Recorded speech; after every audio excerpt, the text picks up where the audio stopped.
Esselamu Aleyküm hürmetli obunaçılarımız. Dosta Hanka merkezinde 3 sotik cayını satıladı. Eğer kimdeki Hanka'nın içinden cay salaman, depriyeler olsa bu kemden kem uçurduğun hal. Haz betefsil malumatlarını berip para veriniz. Adreslerine çündürüp para veriniz. Görüyorsunuz. Yine bir dosta Putin Toyxana İban taraf hakimiyet. Hakimiyete buradan köşe.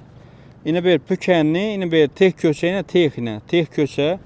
Şöyle doğru baraslardan zabora kap urlamız. Şu zabordan onaylansak yine şu cayını.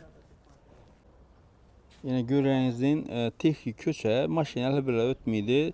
Benim esventetle yakında. Dostane elde gen atızlık yola senizlerim boladı yine.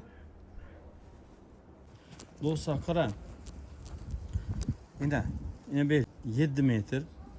7 metre.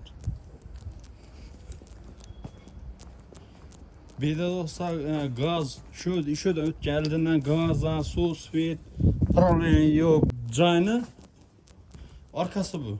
Bak tarafı. Yani cayını bak tarafı. Bir cay darvazası arayan karan darvazası. Bir de yine darvaza senzeren buladı yine. Yine 50-18 metre azamaya karan. Eğer kim kızıktırsa puluna gelden 150 milyon. 150 mi sotki. Yine bu neleri bilen. Yine şipi, yağaç, nav gerek iş öde yine hem önce kaladı.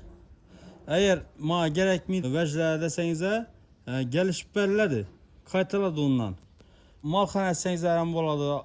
Üst sotikini alıp durup yapmasa cay sasanıza zor cay çıkadı. Bağ agarotları bilen yine.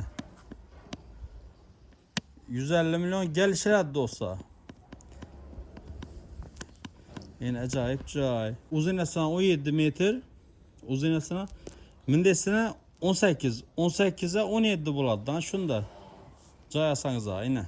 Xalasanıza mal vakasına deyin. Gelişirdi. Eğer yok ma gerekmeydi desenize telefonda gepleşirəsən. Yani telefon numarayla yazılgan. Su yine svet asano gaz bacay.